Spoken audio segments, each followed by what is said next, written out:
Right, আমরা এখন mid term আমাদের শেষ, আমাদের এখন ফাইনালের দিকে আমরা নজর দিব।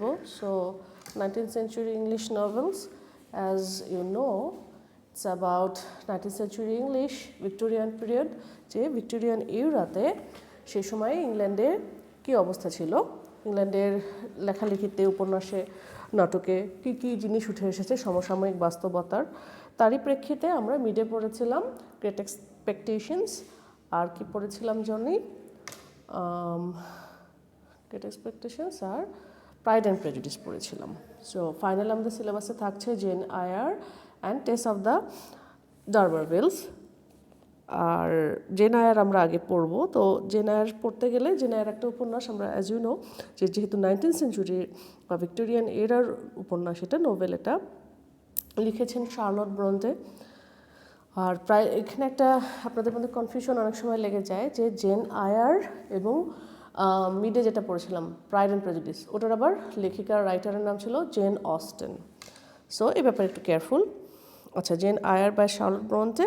শার্লট ব্রন্তে আমরা আজকে দেখব হলো লেখিকার জীবন বৃত্তান্ত, লেখিকার রাইটারের বর্ন অ্যান্ড ব্রট আপ কোথায় হয়েছে, তার বাস্তব জীবনের কোন কাহিনীগুলো এখানে এই উপন্যাসে উঠে এসেছে। বেশ কিছুটা কিন্তু অটোবায়োগ্রাফিক্যাল এলিমেন্টস আছে জেন আয়ারের মধ্যে। তো শার্লট ব্রন্তে বা রাইটার সম্পর্কে, উপন্যাসিকার, নোভেলিস্ট সম্পর্কে বলতে গেলে তার জন্ম হলো আইরিশ অ্যানসেস্ট্রিতে, আইরিশ মানে আয়ারল্যান্ডের তার বংশ পরম্পরা রয়েছে, আয়ারল্যান্ডে তার পাস্ট পূর্বপুরুষ রয়েছে। জন্ম হলো 1816 সে একটা পার্সনেজ বা একটা আশ্রমে সে বড় হয়েছে। তার মা সে যখন 5 বছর বয়সে তার মা মৃত্যুবরণ করেন। আর তার লেখালেখির মধ্যে রিলিজিয়াস বা ধর্মীয় ভিউজ আমরা পাই, বিকজ তার বাবা ছিলেন একজন ক্লার্জিম্যান, অ্যাংলিকান ক্লার্জিম্যান, বলা যায় যে ক্যাথলিক ধর্মযাজক ছিলেন। সো অবশ্যই খুবই ভালোভাবে তার মধ্যে ধর্মীয় চিন্তাধারার বিকাশ ঘটেছে, এটা স্বাভাবিকভাবেই। তো তার আপব্রিঙ্গিংয়ের কারণে উনি রিলিজিয়াস হিপোক্রেসি সম্পর্কে লিখেছেন, যে তার বাবার যেহেতু সে অ্যাংলিকান ক্লার্জিম্যান ছিলেন, তো সেখানে তার যে ধর্মের যে অসঙ্গতি, ধর্ম নিয়ে যে ব্যবসা, সেই জিনিসগুলো উনি ভালোই চাক্ষুষ করেছেন শার্লট ব্রন্তে। তো এই রিলিজিয়াস হিপোক্রেসিগুলো দেখেছেন চোখের সামনে থেকে, যে যারা ধর্ম নিয়ে প্রিচ করছে, মতাদর্শগুলো প্রচার করছে, বাট তারা বাস্তবে বসবাস করছে আর কোনো ধরনের ভিউজ নিয়ে, তারা কোনোভাবেই মোটেই সেগুলো চর্চা করছে না। আচ্ছা, শার্লট ব্রন্টের সিস্টার সম্পর্কে বলতে গেলে তাদের 4 থেকে 5 জন বোন এবং একজন ভাই ছিল। তো শার্লট ব্রন্টের আরও 4 জন বোন ছিল এবং একজন ভাই ছিল। যখন শার্লট ব্রন্টের মা মারা গেলেন, ব্রন্টে এবং তার বোনেরা একটা ক্লার্জি ডটার্স স্কুল, মানে এই যে ধর্মযাজকদের একটা কলোনিয়াল স্কুল যেগুলো থাকে নিজস্ব, সেই স্কুলে সে ভর্তি হয়েছিল তারা, সে বোনেরা। এবং সেই ক্লার্জি স্কুলের ফুড খুবই বাজে ছিল, ডিসিপ্লিন, নিয়মকানুন খুবই কড়া ছিল, এবং খুবই যখন তখন বিভিন্ন ধরনের অসুখ বিসুখ, ডিজিজ, মহামারী লেগেই থাকতো। সো তার এই যে ক্লার্জি স্কুলে যে ছিল শার্লট ব্রন্টে এবং তার বোনেরা, এই জিনিসটাই পরবর্তীতে জেন আয়ারের মধ্যে আমরা এই অটোবায়োগ্রাফিক্যাল এই এলিমেন্টটা আমরা পাই। এবং সেই সময় টিউবারকিউলোসিস, যক্ষা, আরেকটা রোগ ছিল সিফিলিস, তো সেক্সুয়ালি ট্রান্সমিটেড ডিজিজ, সিফিলিস না, আরেকটা রোগ ছিল, যেই 2 অসুখে মানুষজন বেশি কষ্ট পেত। সো যেহেতু 19th century বা ভিক্টোরিয়ান এরা, এই সময় এগুলো অসুখ, এখন তো এগুলো জাস্ট কোনো অসুখ এগুলো আমাদের নাই, এখন বড় বড় অসুখ যেমন করোনা, কোভিড, এই সমস্ত, কিন্তু তখন কিন্তু এগুলো অসুখও মানুষকে মারাত্মকভাবে কাবু করেছে। তো এক্সাম্পল হিসেবে বলা যায় শার্লট ব্রন্টের নিজেরই 2 বোন মারিয়া এবং এলিজাবেথ এই টিউবারকিউলোসিসে কিন্তু টিবি বা যক্ষাতে মারা গিয়েছিল। টিউবারকিউলোসিস সম্পর্কে বলতে গেলে যেটা একটা কমন কিলার ডিজিজ ছিল ভিক্টোরিয়ান এরাতে। টিউবারকিউলোসিস বিভিন্ন ভিকটিমের বা যারকে আক্রমণ করে তার লাংসকে আক্রমণ করে, সেখানে একটা ব্লাডি এক ধরনের কাফ বা কাশি হবে, এবং এটা যদি ট্রিটেড না হতো তাহলে সে যে রোগী সে টিউবারকিউলোসিসে মারা যেত, বিকজ লাংসটা খুবই ব্যাডলি ড্যামেজ হয়ে যেত।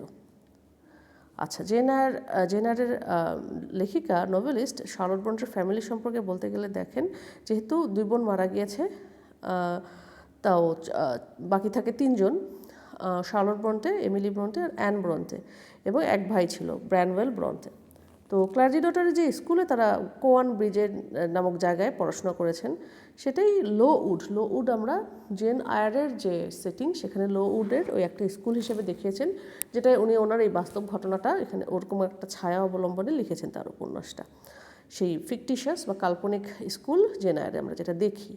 শার্লটের যে বোনেরা ছিল অ্যান এবং এমিলি ব্রন্টে, 2 জনই কিন্তু সাকসেসফুল রাইটার ছিল, শুধু শার্লট ব্রন্ট নিজে একা না। 1846 সালে শার্লট এবং তার বোনেরা কবিতা লেখা শুরু করে এবং নোভেল লেখা শুরু করে। শার্লট ব্রন্টের একটা অ্যাটেম্প ছিল, একটা উপন্যাসে একটা লিখেছেন, সেই উপন্যাসের নাম ছিল একটা দ্য প্রফেসর, যেখানে একজন সে কলেজ প্রফেসরকে সে ফিকশন মানে কাল্পনিকভাবে দেখিয়েছে, তার প্রতি তার ভালোবাসা প্রকাশ পেয়েছিল, যেখানে যাকে উনি ব্রাসেলসে মিট করেছিলেন। আচ্ছা, 1847 সালে উদারিং হাইটস যেটা পাবলিশ হয়েছিল, এটা ছিল এই শার্লট ব্রন্টের ছোট বোন এমিলি ব্রন্টের ফার্স্ট সাকসেস ছিল উদারিং হাইটস। এটা কিন্তু আমরা গল্পের বই হিসেবে যখন আমরা পড়ি, যারা আপনারা 3 গোয়েন্দা বা এগুলো পড়েন, এগুলোর সাথে সাথে কিন্তু বইমেলাতেও এই বইটা পাওয়া যায়, সেবা প্রকাশনীতে বিশেষ করে। এই বইটাও খুব জনপ্রিয় ছিল। Charlotte followed with Jane Eyre, Charlotte Bronte এই জেন আয়ারের সাথে জেন আয়ার লিখেছেন, আর তার বোন লিখেছিল উদারিং হাইটস। শার্লটের ভাই একজন ছিল ব্র্যানওয়েল, সে একজন পেইন্টার ছিল, সে আঁকাআঁকিতে ভালো ছিল। তো শার্লটের 3 বোনের ব্যাপারে বলতে গেলে যে তারা লেখালেখির জন্য যে লেখালেখি করেছে, সেটার জন্য তারা একটা ম্যাসকিউলিন পেন মানে পুরুষের ছদ্মনামে তারা লেখালেখি করতো, বিকজ সেই সময় নারীদেরকে, তখনও নারীদের রাইটস সেভাবে প্রতিষ্ঠিত হয়নি ইংল্যান্ডে, খুবই বাজে অবস্থা ছিল নারীদের, যেটা আমরা প্রাইড অ্যান্ড প্রেজুডিসে দেখি যে বিয়ের জন্য মেয়েদেরকে কীভাবে কষ্ট করতে হয়েছে, কোনো সম্পত্তি ছিল না, কিচ্ছু ছিল না। তারপরে গ্রেট এক্সপেকটেশনসেও দেখি যে, যদিও সেটা একজন ছেলের পয়েন্ট অফ ভিউ থেকে বর্ণনা করা, তারপরও দেখি আমরা যে মেয়েদের শোচনীয় অবস্থা। Charlotte used the name Currer Bell, এই পুরুষের ছদ্মনামে উনি জেন আয়ার এগুলো লিখেছেন, পরবর্তীতে যদিও তাদের এগুলো প্রকাশ পেয়েছে। তো তাদের বিয়ের ব্যাপারে বলতে গেলে শার্লটের 1854 সালে উনি তার বাবার একজন কিউরেটরের কিউরেটকে বিয়ে করেন, আর্থার বেল নিকোলাস। নেক্সট ইয়ারে যেটা হয়, তার একটা বাচ্চা হয়, এবং তারপরেই শার্লট ব্রন্টে অসুস্থ হয়ে পড়েন, এবং তার 39 মানে অল্প 40 বছরও বাঁচেন নাই, তার আগে উনি মৃত্যুবরণ করেছেন 39-এ। জেন আয়ার সম্পর্কে এখন যদি ইন্ট্রোডাকশনে কিছু বলি, এটা প্রথম পাবলিশ হয়েছে 1847 সালে লন্ডনে। কি ফ্যাক্টস বলতে গেলে যে পুরো ঘটনাগুলোই জেনের পয়েন্ট অফ ভিউ থেকে প্রকাশ পেয়েছে, বর্ণনা করা হয়েছে।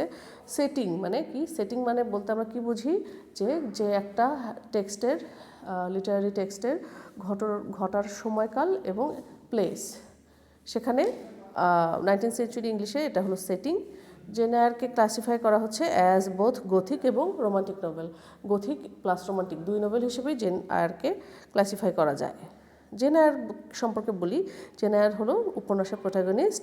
সে জন্ম থেকেই বাবা মাহীন, এতিম, এবং সে থর্নফিল্ড নামে একটা জায়গার একটা বাচ্চার গভর্নেন্স হিসেবে চাকরি পায়, এবং সে ছোটকাল থেকে তার স্ট্রং ওমেন হিসেবে বড় হওয়ার যে কাহিনী, সেটাই জেন আয়ারের ঔপন্যাসিক বা নোভেলিস্ট শার্লট ব্রন্টে বর্ণনা করেছেন। ওই সময়কার ইংলিশ ওয়ার্কিং ক্লাস ওমেনকে এমবডি করে জেন। আর এডওয়ার্ড রচেস্টার হলো জেন আয়ারের নায়ক। প্রোটাগনিস্ট হলো জেন আয়ার, প্রোটাগনিস্টের লাভ ইন্টারেস্ট হলো এডওয়ার্ড রচেস্টার। জেনের বস থাকে থর্নফিল্ড নামে, যেখানে সে গভর্নেন্স হিসেবে চাকরি নেয়। সে রুড এবং গ্রাফ, মানে দেখা যাচ্ছে তার চেহারা, সে হাসি খুশি মানুষ মোটেও নয়, আর সে ওয়েলদি মানুষ, অনেক সহায় সম্পত্তি, টাকা পয়সাও আছে। অ্যাডেল ভার্নস নামে একটা শিশুর, একজন মেয়ের সে বেনেফ্যাক্টর, তাকে সে লালন পালন করেছেন, ভরণ পোষণ দিয়েছেন, এবং সে খুবই গোপনীয়তা রক্ষা করি, সিক্রেটিভ এবং কখনো কখনো ডিসিটফুল, ছলনাময়, প্রতারণাও করেছে। আচ্ছা, রিড ফ্যামিলি হলো জেন আয়ারের বাবার সাইডের আত্মীয় তারা। মিসেস রিড হলো জেনের আন্ট, ক্রুয়েল আন্ট, নিষ্ঠুর ফুপু, যে জেনকে লো উড নামের একটা স্কুলে পাঠায়, আর সে জেন আয়ারকে পাঠানোর আগে বিভিন্নভাবে শাস্তি দিত। রেড রুম নামে একটা রুমে জেনকে শাস্তি দিয়েছে। সেই রুমটা সম্পর্কে আমরা পরে আস্তে আস্তে উপন্যাসে পড়তে গেলে পড়ব। জন, এলিজা এবং জর্জিয়ানা ছিল এই আন্ট রিডের ছেলেপেলে এবং জেনের স্পয়েলড কাজিনস। তারা বিভিন্নভাবে জেনকে অত্যাচার করতো এবং খুবই স্বার্থপর ছিল তারা। রিভার্স ফ্যামিলি হলো জেনের মায়ের দিককার ফ্যামিলি, মানে জেনের যে কেয়ারটেকার যখন সে মানে থর্নফিল্ডে যায় কাজের জন্য, সেখানে কেয়ারটেকার ছিল এবং এরা মায়ের দিককার সাইডের আত্মীয় স্বজন। আর সেন্ট জনস ছিল একজন তার এই মায়ের দিককার আত্মীয় যে জেনকে বিয়ে করতে চায় মিশনারি হিসেবে। ডায়ানা এবং মেরি ছিল উদার এবং স্বাধীন মনা মহিলা। তারা রোল মডেল ছিল জেনের কাছে। যারাই জেনের সাথে একটু ভালো আচরণ করেছে তাদেরকে জেন অনেক ভালোবেসেছে। আচ্ছা, এরপরে আসে বার্থা ম্যাসন। বার্থা ম্যাসনের একটা রহস্য আছে। রহস্যটা আস্তে আস্তে উপন্যাসের সাথে আমরা খোলাসা হবে। বার্থা একটা চিলে কোঠায় তাকে আটকে রাখা হয়েছিল থর্নফিল্ডে এবং সে তার নিজের বিছানায় আগুন লাগাই দিত। ইভেনচুয়ালি নিজেকেই পুড়িয়ে নিজেই মরে যায়, নিজেকে মেরে ফেলে হাউস ফায়ারে। Exotic sensual personification of the Orient. সে খুবই বদমেজাজি, রুক্ষ এই টাইপের মহিলা। আর প্রশ্ন হলো সে থর্নফিল্ডে কেন, সেটা আমরা আস্তে আস্তে জানবো। মিসেস ফেয়ারফ্যাক্স হলো হাউসকিপার থর্নফিল্ডের। সেও জেনের কাছে মাদার ফিগার, কারণ খুবই কাইন্ড হার্টেড মহিলা ছিল এবং জেনকে তার থর্নফিল্ড এবং রচেস্টার সম্পর্কে অনেক সিক্রেট মিসেস ফেয়ারফ্যাক্স বর্ণনা করেছেন। জেনায়ের কিন্তু উপন্যাস আমরা মুভিও আছে। সো এই ক্যারেক্টারগুলো মুভির থেকে এইগুলো এসেছে। বিভিন্ন বছরে কয়েক বছর পর পর এগুলোর সিনেমা অ্যাডাপ্টেশন হয়েছে। অন্যান্য ক্যারেক্টারের মধ্যে হেলেন বার্নস, জেনের ফ্রেন্ড থাকে লোডে। সে তার ক্যারেক্টারকে শিক্ষা দেয় এবং জেনের কোলেই মারা যায়। সে এক অসুখে পড়ে মারা গিয়েছে এই বান্ধবী জেনের। মিস্টার ব্রোকলহাস খুবই নিষ্ঠুর এবং অসৎ মানুষ। লোড স্কুলে কীভাবে সে প্রতারণা ছলচাতুরি করেছে, এই এতিমদের স্কুলের টাকা পয়সা কীভাবে মেরে খেয়েছে, সেগুলো আমরা উপন্যাসে দেখি। আর থাকে মিস টেম্পল, জেনের ফেভারিট টিচার ছিল। সে পজিটিভ অ্যাটিটিউডের ফিমেল ছিল, রোল মডেল অফ জেন। অন্যান্য ক্যারেক্টারের মধ্যে হলো গ্রেস পুল, বার্থার একজন মিস্টেরিয়াস কিপার। এই বার্থাকে যাকে আটকে রাখা হয় তাকে দেখাশোনা করে। বার্থার স্কেপগোট বা বার্থার মুখপাত্র হিসেবে কাজ করেছে, বা বার্থার বলির পাঠা। এরপরে আছে অ্যাডেল ভার্নস, জেন যাকে পড়ায়, যার গভর্নেন্স হিসেবে সে নিয়োগপ্রাপ্ত হয়। আর মিস্টার রচেস্টারের একজন ওল্ড মিস্ট্রেস ছিল বা কেপ্ট ছিল, তারই নাকি মেয়ে, সরাসরি মিস্টার রচেস্টারের সন্তান নয়। আচ্ছা, রিচার্ড ম্যাসন হলো এই যে বার্থা নামে রহস্যময়ী ক্যারেক্টার, তার ভাই একটা সিক্রেট ম্যারেজের গোপন পর্দা ফাঁস করে দেয় একসময় জেনদের কাছে, মিস্টার রচেস্টারের কাছে। ব্ল্যানশে ইনগ্রাম হাসি খুশি মেয়ে এবং সে রচেস্টারের মানির পিছনে পড়েছিল, জাস্ট জেনের অপোজিট। জেন এরকম ছিল না। জেনায়ের গথিক ইনফ্লুয়েন্স আমরা দেখতে পাই। গথিক ইনফ্লুয়েন্সগুলো কী হবে, সে গথিক নাটকে হয়, উপন্যাসে এমন হয় একজন মানুষকে আটকে রাখা ইমপ্রিজন মহিলা, বন্দি একজন মহিলাকে দেখিয়েছে। তারপরে একজন হিরোইন নায়িকা যে বিভিন্ন ধরনের ডেঞ্জার ফেস করে, সুপারন্যাচারাল এলিমেন্টের উপস্থিতি এবং একটা রোমান্টিক একটা রিকনসিলিয়েশন, এই সবগুলোই হলো গথিক নোভেলের এলিমেন্টস, যেগুলো জেনায়ের আমরা দেখেছি। রোমান্টিক হেরিটেজও আছে, যে রোমান্টিক হেরিটেজ মানে কিন্তু প্রেম ভালোবাসা এটা নয়। রোমান্টিকের ক্যারেক্টারিস্টিকগুলো একটু দেখেন, যে 18th সেঞ্চুরির শেষের দিকে যেগুলো আসে নোভেলস বা প্লেজ, এগুলো 18th সেঞ্চুরিতে এসেছে। Champion for the rights of the individual over the demands of society. সমাজের উপরে ইন্ডিভিজুয়াল মানুষের নিজস্ব চিন্তা ভাবনাকে যেটা মূল্য দেয়, এটাকে কিন্তু রোমান্টিক মুভমেন্টের একটা অন্যতম ক্যারেক্টারিস্টিক বা বৈশিষ্ট্য হিসেবে ধরা হয়। Believe that humans were inherently good. Romanticism বিশ্বাস করে যে মানুষ আসলে জন্মগতভাবেই ভালো, কেউ পরিস্থিতির সিচুয়েশনে পড়ে খারাপ হয়ে যায়। Imagination over reason. ইমাজিনেশনের উপরে বা কল্পনাকে রিজন বা যুক্তির উপরে তারা স্থান দিয়েছে এবং নেচার দ্বারা ইন্সপায়ার্ড রোমান্টিসিজম, এই কনসেপ্টটা, এই মুভমেন্টটা। আচ্ছা, ইন্ট্রোডাকশন। জেনারের ইন্ট্রোডাকশন বলতে হয় যে এটা 1800 সালে ইংল্যান্ডের একজন এতিম হলো জেন, তারই কাহিনী হলো জেনায়ের। আমি রেকর্ড দিচ্ছি, স্টুডেন্ট নাই। মিসেস রিড, জেনের আন্ট, সে তাকে বড় করার জন্য এগ্রি করেছে, বাট সে এবং তার 3 সন্তান জেনকে নিষ্ঠুরভাবে খুবই টর্চার করেছে। তারপরও মিসেস রিড জেনকে এক্সপেক্ট করেছে যে সে থ্যাঙ্কফুল থাকবে, যদি এটা খুবই অমানবিক একটা আচরণ। আচ্ছা, জেনারে আরও ইন্ট্রোডাকশন হিসেবে বলতে গেলে, when Jen tries to stand up for নিজের পায়ে যখন দাঁড়াতে চায় তখন তার আন্ট খুবই ফিউরিয়াস, খুবই ক্রুদ্ধ হয়ে যায়। তো সে জেনকে বলে তুমি একটা অকৃতজ্ঞ সন্তান, এবং তাকে একটা বোর্ডিং স্কুল, যেটা খুবই বাজে স্কুল ছিল, লোউডে পাঠায়। তো এই লোউডে কী করতো, মেয়েরা একটা বেডে 2 জন শুইতো, ছোট ছোট বেডে।